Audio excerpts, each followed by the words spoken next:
हम लोग आज अपनी क्लास में करने वाले हैं एसएससी जीडी का अभ्यास प्रश्न पत्र 5। आप लोगों ने इससे पहले जो मैंने प्रश्न पत्र कराए हैं उनको अच्छी तरह से कर लिया होगा।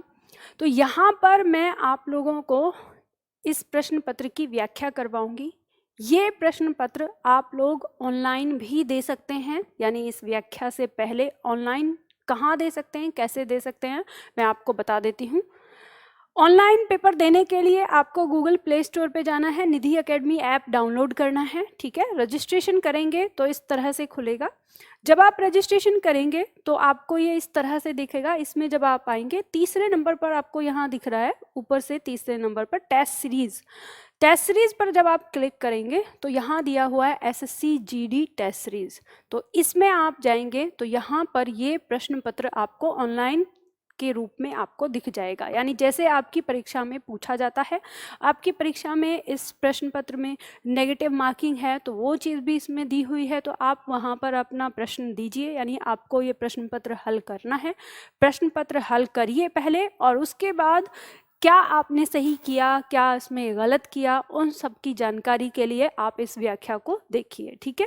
इस तरह से आप में से बहुत सारे छात्र एसएससी जीडी के अलावा और भी परीक्षा की तैयारी कर रहे होंगे, और उन्हें अगर बैच चाहिए तो वो बैच ले सकते हैं। सामान्य हिंदी लाइव बैच पर जाइए, यानी घर बैठे अगर आपको हिंदी पढ़नी है, लाइव बैच पढ़ना है, तो यहाँ पर आप क्लिक करेंगे तो आपको ये यहाँ पर बैच दिया हुआ है, नया बैच, ठीक है। 23 नवंबर से शुरू हुआ है, 11:30 बजे ये बैच है, तो आप इसे ले सकते हैं। और अधिक जानकारी के लिए दिए हुए नंबर पर आप कॉल करके जानकारी ले सकते हैं, ठीक है। चलिए हम लोग शुरू करते हैं अपने पेपर को। तो पहला प्रश्न आपके सामने है, और प्रश्न से पहले एक बात और ध्यान रखिए, मैं यहाँ पर आपको बहुत ज़्यादा टाइम नहीं दूंगी, तो आप लोग अपनी मर्जी से नंबर 1 2 3 4 5 करके आंसर डालते रहिएगा। हम कोशिश करेंगे जल्दी आपकी परीक्षा में इस प्रश्न पत्र को हल करने के लिए, यानी हम जैसे हिंदी की बात कर रहे हैं तो हिंदी को हल करने के लिए केवल 15 मिनट दिए होंगे, तो हमें पूरे 15 मिनट खर्च नहीं करने हैं।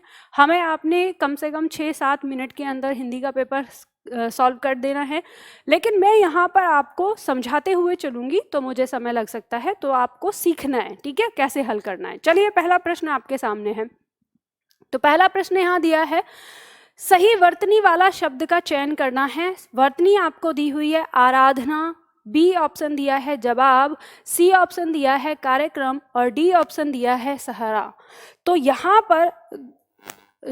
आपको देखना है कि शब्द इसमें कौन सा सही है, सही वर्तनी वाला हमें चुनना है। तो जो इसमें गलत है, गलती क्या है उसे निकाल दीजिए। जैसे दिया है दशहरा, दशहरा शब्द में क्या गलती है, इसमें ये स गलत है, ठीक है। ये कैसे लिखा होना चाहिए, दशहरा लिखना चाहिए, ठीक है। तो दशहरा लिखते हैं हम इस तरह से, तो ये हमें यहाँ पे समझ में आता है। जब शब्द दिया है कार्यक्रम, इसमें ये र यहाँ नहीं होता है, शब्द लिखा होता है कार्यक्रम, ठीक है। इस तरह से ये शब्द लिखा होता है। शब्द दिया है जवाब, इसमें ब नहीं होता, यहाँ पर क्या होता है जवाब, तो जवाब होता है। तो इस तरह से आप इसे लिखेंगे, तो इसमें हमारा जो सही है वो क्या रह जाएगा, आराधना हमारा सही है, ठीक है। इसमें ये आंसर आ जाएगा। चलिए आगे बढ़ते हैं, अगला प्रश्न लेते हैं, प्रश्न संख्या 2। दिए गए वाक्य के किस भाग में त्रुटि है, यहाँ पर दिया हुआ है दिए गए भाग के, यानी दिए गए वाक्य के किस भाग में त्रुटि है। तो बौद्ध विहार में कई भिक्षु रहते थे। अब यहाँ पे देखना है, तो ऑप्शन आपको 4 दिया है। ऐसे वाक्यों को हल करने के लिए आपको क्या करना है, इस वाक्य के अंदर जहाँ पर गलती है पहले उस गलती को आप निकाल लें। तो हम देखेंगे यहाँ दिया है बौद्ध विहार लिखा है, वर्तनी संबंधित गलती है, बिहार नहीं विहार होगा, बौद्ध विहार में, ठीक है। तो विहार में गलती है। अब यहाँ पे जहाँ आपको ये लिखा हुआ मिल रहा है वही आपका आंसर होगा। तो बी में बौद्ध विहार लिखा है, ये गलत है, तो यही त्रुटि है, ठीक है। किस भाग में त्रुटि है ये हमसे पूछा है, तो आंसर हमारा क्या हो जाएगा, बी हो जाएगा, ठीक है। चलिए आगे बढ़ते हैं, अगला प्रश्न लेते हैं। नेक्स्ट दिया है प्रश्न संख्या 3, दिए गए वाक्य में रेखांकित खंड को प्रतिस्थापित करना है। प्रतिस्थापित, अब यहाँ पे आपको पता है शब्द दिया है हवा जोरों से बह रही है। अब ये वाक्य फिर से वाक्य शुद्धिकरण है, हवा जोरों से बह रही है, इसमें कहाँ पर कौन से शब्द को किससे हम इसको प्रतिस्थापित कर सकते हैं। जोरों से शब्द को हमें जबरदस्त से बह रही है, जोर से बह रही है या भयानक बह रही है, तो जोरों से कहना भी क्या होता है, गलत होता है। तो किसी बदलाव की आवश्यकता नहीं है, ये कट जाएगा क्योंकि बदलाव की आवश्यकता है। जबरदस्त नहीं होगा, भयानक भी नहीं होगा, क्या होगा, जोर से, हवा जोर से बह रही है, ऐसे कहना सही होता है। तो आंसर हमारा क्या हो जाएगा, सी हो जाएगा। आगे बढ़ते हैं। अगला प्रश्न है प्रश्न संख्या 4। प्रश्न संख्या कह रहा है कठिनाई से होने वाला कार्य। अब इसके लिए वाक्यांश के लिए एक शब्द हमें बताना है। तो कठिनाई से होने वाला कार्य को हम क्या कहेंगे, असाध्य, श्रम साध्य या आसान या कष्ट साध्य। तो देखो अब ध्यान देना, असाध्य कहते हैं हम उसको जिसे करना मुश्किल हो, मतलब जिसे करना नामुमकिन हो, मतलब उसे किया नहीं जा सकता हो, जो नहीं होने वाला या नहीं साधा जा सके, तो असाध्य उसे कहते हैं, तो ये कट जाएगा। श्रम साध्य ये भी कट जाएगा। आसान तो मतलब सरल होता है, तो ये कट जाएगा। कष्ट साध्य मतलब जिसको साधने के लिए बहुत कष्ट करना पड़े, बहुत कठिनाई से होता हो, तो उसको क्या कहेंगे, कष्ट साध्य कहेंगे। ठीक है, तो आंसर क्या हो जाएगा, डी हो जाएगा। आगे देखो नंबर 5। नंबर 5 फिर कह रहा है प्रतिस्थापित करना है, रेखांकित खंड को प्रतिस्थापित करना है। रेखांकित खंड क्या है, वापस लौट आया। वाक्य दिया है वह 1 सप्ताह में वापस लौट आया।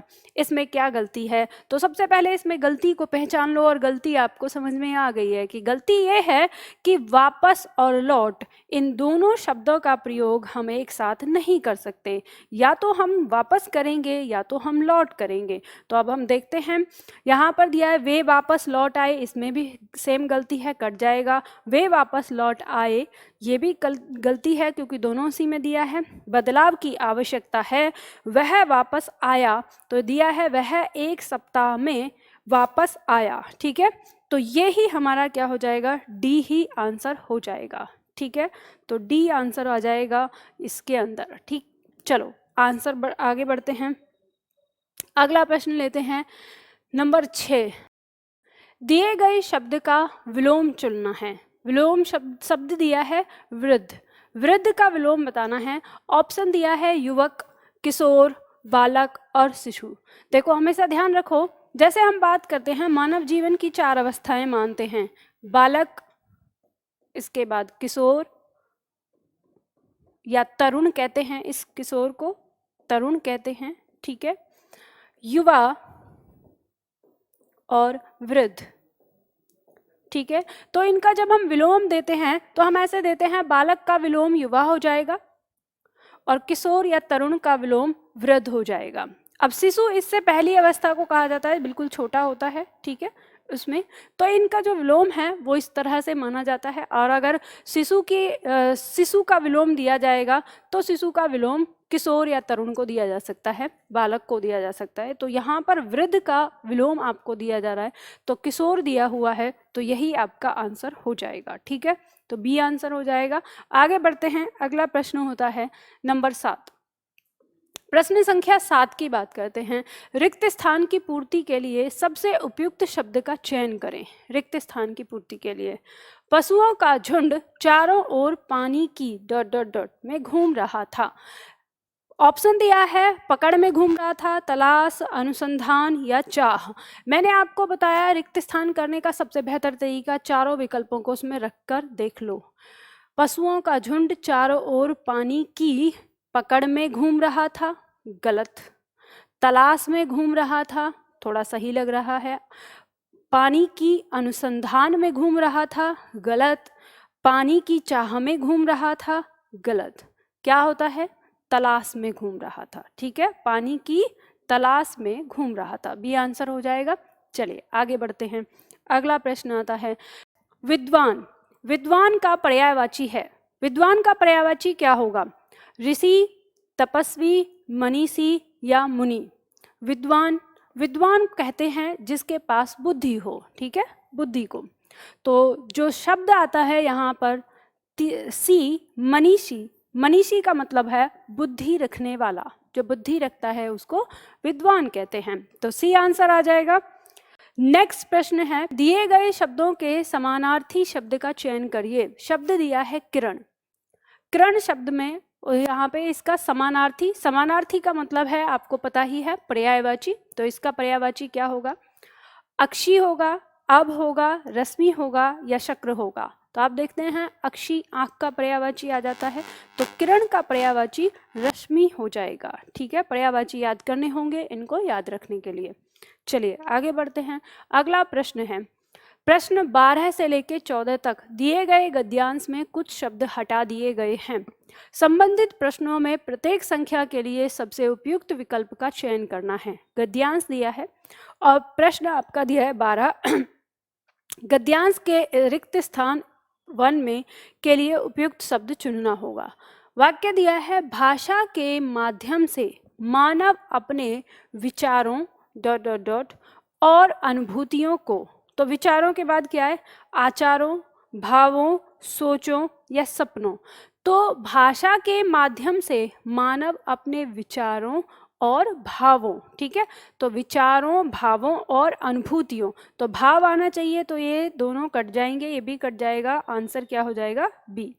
तो भाषा के माध्यम से मानव अपने विचारों, भावों और अनुभूतियों को 2 प्रकार से, अगले प्रश्न में देखते हैं आगे, प्रश्न संख्या 13 में यहाँ पे दिया है, अनुभूतियों को 2 प्रकार से ... अब ... क्या है यहाँ पर? कहता है, बताता है, व्यक्त करता है या प्रकाशित करता है। तो अनुभूतियों को 2 प्रकार से व्यक्त करता है। ठीक है, क्या आएगा? व्यक्त करता है, पद या गद्य में। ठीक है, पद या गद्य में। आगे दिया है, अगले प्रश्न में देखेंगे, उसकी अभिव्यक्ति के इन 2 रूपों के सृजन के कारक तत्व हैं। आगे दिया है, इस यानी इस अभिव्यक्ति के सृजन के कारक तत्व कौन से हैं? भावना प्रवण ... और विचार केंद्र मस्तिष्क। मतलब भावना प्रवण क्या? ऑप्शन दिया है हृदय, मन, दिल, चेतक। तो आपको पता है भावना हमारे कहाँ आती है? हृदय में आती है। तो भावना प्रवण हृदय और विचार केंद्र मस्तिष्क, तो हृदय इसका आंसर आ जाएगा। यह हमें मिल गया। बहुत आसान होता है ये गद्यांश करना। ठीक है, चलो आगे बढ़ते हैं। अगला प्रश्न आता है, माथा ठनकना।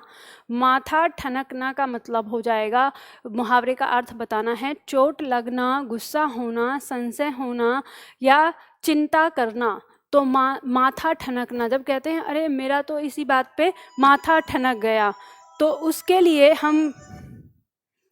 लिए हम यहाँ पे बात करते हैं संशय होना। संशय मतलब जब हमें कोई संदेह हो जाता है तो माथा ठनकने का प्रयोग हम करते हैं कि माथा ठनक गया। ठीक है, आगे बढ़ते हैं। दिए गए वाक्य का वह भाग ज्ञात करें जिसमें कोई त्रुटि है। यदि कोई त्रुटि नहीं है तो कोई त्रुटि चुनें। निंदा की उद्गम ही हीनता और कमजोरी से होता है। अब यहाँ पे जो वाक्य दिया है कि निंदा की उद्गम ही, इसी में गलती है, निंदा की नहीं होगा, निंदा का होगा। ठीक है, तो हमें मिल गया कि पार्ट 1 में ही क्या है? त्रुटि है। तो आंसर पार्ट 1 कहाँ दिया है? डी में दिया है, तो डी हमारा क्या हो जाएगा? आंसर हो जाएगा। ठीक है, आगे बढ़ते हैं। नंबर 18 दिया है, विवाद। विवाद का विलोम शब्द होगा। विवाद का विलोम शब्द क्या होगा? प्रवाद दिया है, प्रतिवाद दिया है, निर्विवाद दिया है या वाद दिया है। विलोम की बात है। विवाद मतलब झगड़ा करना, निर्विवाद मतलब झगड़ा नहीं होना। ठीक है, तो सी आंसर आ जाएगा इसमें, आपको पता चल गया। ठीक है, आगे बढ़ते हैं। अगला प्रश्न लेते हैं, प्रश्न संख्या 19। दिए गए वाक्य में वह भाग ज्ञात करें जिसमें त्रुटि है।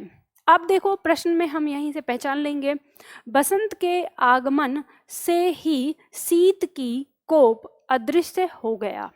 अब इसमें क्या बताना है? त्रुटि है या नहीं है, कहाँ है? तो हमें त्रुटि मिल गई। आप देखिए कि त्रुटि कहाँ पे दी है कि बसंत के आगमन से ही, शीत की कोप नहीं, शीत का कोप होना चाहिए। ठीक है, शीत का कोप अदृश्य हो गया। तो जो गलती है वो पॉइंट नंबर 2 में है। पॉइंट नंबर 2 यहाँ पर कहाँ है? सी में दिया है, तो सी हमारा आंसर हो जाएगा कि सी हमारा आंसर है। ठीक है, चलिए आगे बढ़ते हैं। आगे अगला प्रश्न आता है, सही वर्तनी वाला शब्द लिखना है। सही वर्तनी उज्ज्वल शब्द दिया हुआ है, आपको पता ही है उज्ज्वल दोनों ज जिसमें आधे होते हैं वही सही होता है, तो उज्ज्वल शब्द बी आंसर हो गया हमारा उज्ज्वल शब्द का। ठीक है, तो इस तरह से हमें यहाँ पे पता चलता है, हमने यहाँ पर अपने प्रश्न किए। ठीक है, इस प्रश्न पत्र को हमने हल किया। तो चलिए फिर आज के लिए हम इतना ही करेंगे, मतलब ये सेट पेपर आप लोग लगाइए। एक बार मैं फिर से आप लोगों को बता देती हूँ, अगर इस सेट को आप लोगों को ऑनलाइन रूप में भी करना है, अपने आप भी करना है, तो आप इसे कहाँ कर सकते हैं, आप हमारे एप्लीकेशन पर जाइए, निधि एकेडमी ऐप पर, और वहाँ पर आप जाएंगे तो टेस्ट सीरीज का जो ऑप्शन यहाँ पर दिया हुआ है, इस ऑप्शन में जाते ही आपको यहाँ एसएससी जीडी का ऑप्शन, ये प्रश्न पत्र दिया हुआ है, प्रश्न पत्र 1 2 3 4 5 6 7, यहाँ पे आपको सारे प्रश्न यानी जितने प्रश्न पत्र होंगे आपको वहाँ पे मिल जाएंगे। तो आप ये प्रश्न पत्र यहाँ पे जाके कर सकते हैं। ठीक है, आपको अगर ऑनलाइन बैच लेना है तो आप यहाँ पे जाइए, लाइव बैच में जाके ये बैच ले सकते हैं।